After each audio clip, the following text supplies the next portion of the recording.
कृष्ण। गीता अमृतम में आप सभी का स्वागत है। तो हम आ गए हैं भगवत गीता अध्याय 18 श्लोक क्रमांक 24। तो भगवान हमको कर्म के बारे में बता रहे हैं कि कैसे कर्म प्रकृति के 3 गुणों द्वारा अभिभूत होता है। और पिछले श्लोक में भगवान ने हमको सात्विक कर्म के बारे में बताया। इस श्लोक में भगवान हमको राजसी कर्म के बारे में बता रहे हैं। भगवत गीता अध्याय 18 श्लोक क्रमांक 24। भगवान कृष्ण कहते हैं, यत्तु काम इप्सुना कर्म स अहंकारेण वा पुनः क्रियते बहुलायासम तत्राजसम उदाहरतम। भगवान कृष्ण कहते हैं, लेकिन जो कार्य अपनी इच्छा पूर्ति के निमित्त प्रयास पूर्वक एवं मिथ्या अहंकार के भाव से किया जाता है वह रजोगुणी कहा जाता है। देखिए, भगवान कृष्ण कह रहे हैं कि जहाँ पे कर्मों से फलों की इच्छा हो जाए कि कर्म किया है तो फल मिलना ही चाहिए, वो इच्छा आ गई। तो ये इच्छा असल में क्या करती है?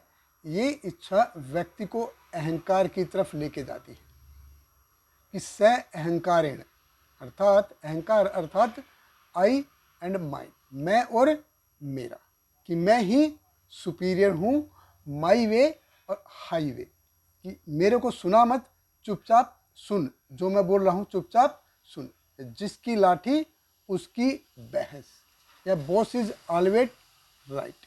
ये सारे कैसे हैं? ये सारे वाक्य जो हैं स अहंकार चेतना को दर्शाते हैं। हम देखते हैं जब भी हम अहंकार की चेतना से कार्य करते हैं तो ये हम ऐसे हैं जैसे मछली पकड़ने वाला होता है, उसके पास जाल होता है, उसमें हम फंस जाते हैं, चाहे कितने भी आए लेकिन हम उसमें फंस जाते हैं। या फिर रेशम का कीड़ा आपने देखा होगा कि वो अपने बनाए हुए जाल में ही फंस जाता है। वो ये सोच के अपने इर्द गिर्द जाल बुनता है कि ये उसको प्रोटेक्ट करेंगे, ये इसकी रक्षा करेंगे, लेकिन वो उसमें इतना उलझ जाता है, इतना फंस जाता है कि उससे बाहर निकल ही नहीं पाता।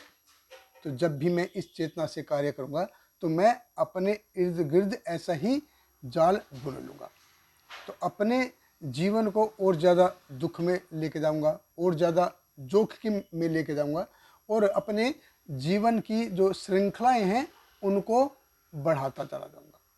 पुनरपि जननम पुनरपि मरणम पुनरपि जठरी जठरे शयनम, एक गर्भ से दूसरे गर्भ में, दूसरे गर्भ से तीसरे गर्भ में, ऐसे हम जाते जाएंगे। तो ये देखिए, प्रकृति जो है ऐसे ही कार्य करती है। तो माया जैसे मछुआरे का जैसे जाल है, उसमें हम फंस जाएंगे। क्यों क्यों फंस जाएंगे हम उसमें? क्यों? क्योंकि मेरे को भोग की इच्छा है, मेरे को एंजॉय करना है, तो ये अहंकार भावना आ जाती है।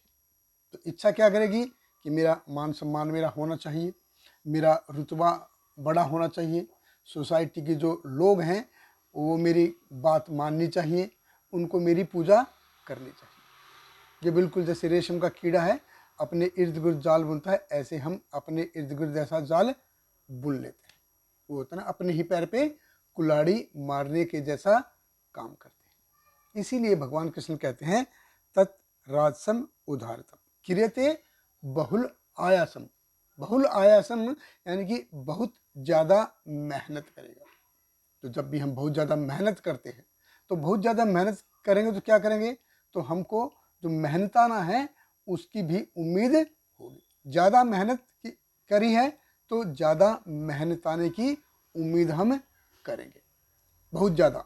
तो हैवी मेहनत करेंगे हम, हैवी जो रिटर्न है उसकी अपेक्षा करेंगे हम, हैवी कर्म करेंगे। इस प्रकार हम कर्मों के बंधन में बंधते चले जाएंगे, हम जुट जाते हैं और कर्मों के अंदर बिल्कुल ऐसे डूब जाते हैं।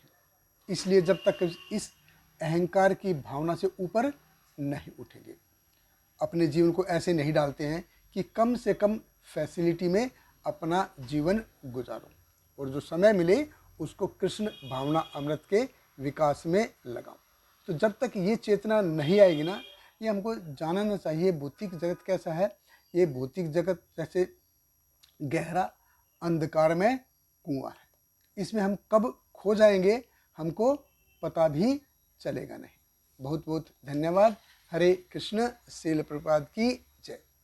Hare Krishna, Hare Krishna, Krishna Krishna, Hare Hare, Hare Rama, Hare Rama, Rama Rama, Hare Hare.